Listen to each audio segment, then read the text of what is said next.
winter basketball, we need volunteers. Carl Merritt has been doing it, but he has other commitments. And Scott Kale is leaving to help coach at Seymour Smith. So without parent volunteers, we're not going to have a program.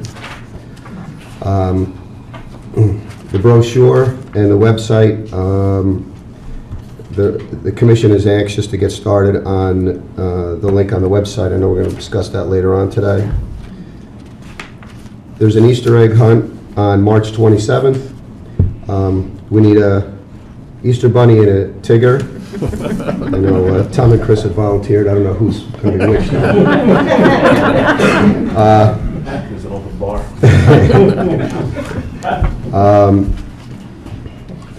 Baseball schedule, the field maintenance day is April 3rd, April 10th is the rain date. Opening day is April 17th with the dedication of Aaron Shanley's field. People may not recall, but Aaron Shanley had played in the Taconic Little League for a number of years. She died in a car accident.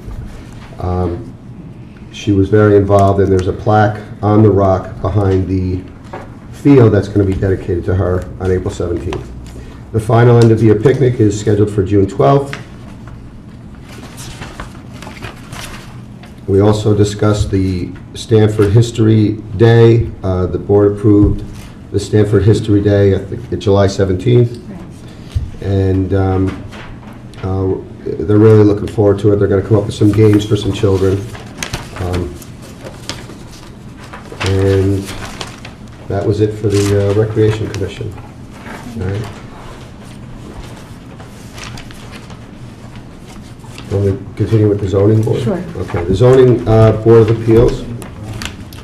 Under new business, there were some applications. I'll just read them. Bixby Myers, 1219 Dual Road, needs a variance of 71 foot of front yard and 6 foot rear yard to renovate and expand the existing home. Eric Syverson of Bengal Armenia Road needs a front setback variance to build an addition onto an existing home.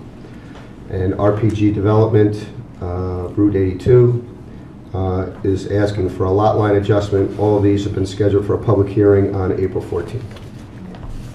Thank you. That's it. Tom? For the highway, we have, as I stated at the last meeting, we had a gentleman that was coming down to give us recommendations that the DEC needed. All the recommendations were taken care of. We put a new hose retractor on the large diesel tank. He also said that we need to install barriers around the main fuel oil tank for the main shop. That was all taken care of. Everything was met, and the DEC was paid. We didn't get fined, which was good. Again, Mr. Myers did a real good job with his men. Had a little problems with some of the equipment. The chipper needed to be repaired. That was taken care of. The boom motor needed some extensive repairs. That was taken care of. Also needs a new bucket truck because the one part that was broken would actually cost almost as much as a new truck. So we're looking into that for Jim. He's doing some research. That's it for the highway and for the CAC. Went to the meeting last month, and they had 2 letters of interest for the vacant seat on the CAC. We have a letter of one of the people that was chosen, and that's been taken care of. We also, I have to go back on the next meeting, which is March 22nd, and give an update as to the what's happening with the master plan, because they're very interested in getting in with the master plan so they can do their business with the town and everything. And they were also looking into a grant for the Stanford Wildlife Preserve. And Barry Haydaz was going to one of these courses, I think it was for Hudsonia. And That's it for my reports. Thank you. Johanna?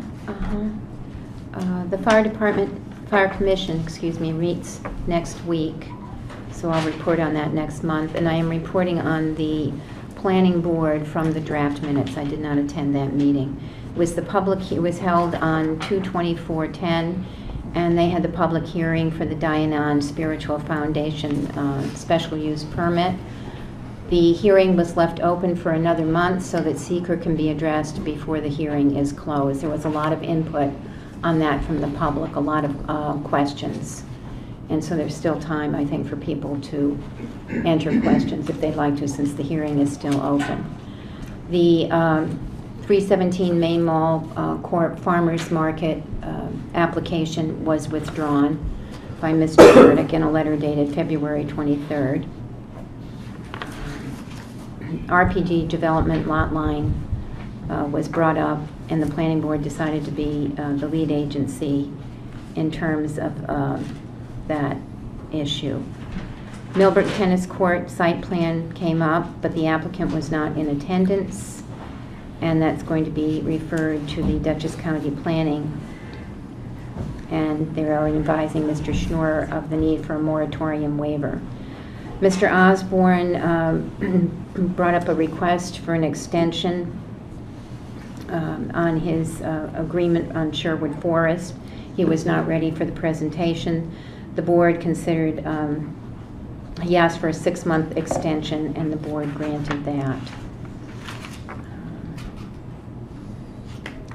And they approved the minutes from the previous meeting. That's it. I just have a few things to relate. Many of you may have heard that there have been 5 burglaries recently in the town of Stanford.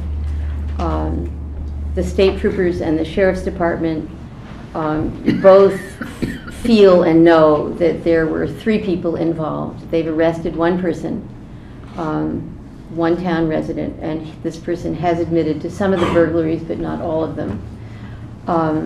But they would like all of the residents in Stanford right now, because they're not sure if they found everybody. They would like us to look and notice any car parked on the side of the road for any length of time, or anybody who looks suspicious. If you see a suspicious car, it would be helpful if you can get the make and license number of it, call 911 and report it there, because they are still looking for 2 other people. We are also advised by both the sheriffs and the state troopers to keep our doors locked at all times. It's not what we wanted in Stanford, but this is what we're advised to do right now. And also to keep car doors locked in your driveways. If they're in your garage, it doesn't matter, but if you have them outside, they've been opening cars and taking things out. And you just need to remember that right now Stanford also, or soon, may have census workers walking around. So it may be a little challenging to know if a stranger walks up to your door whether it's somebody who wants to burglarize you or do something good for the town. So you always ask for identification before you open the door to anybody you don't know, and just do what is the common sense, careful thing to do. On Saturday, there's a representative from the Dutchess County Sheriff's Department coming here to Town Hall at 10 o'clock. I had actually arranged this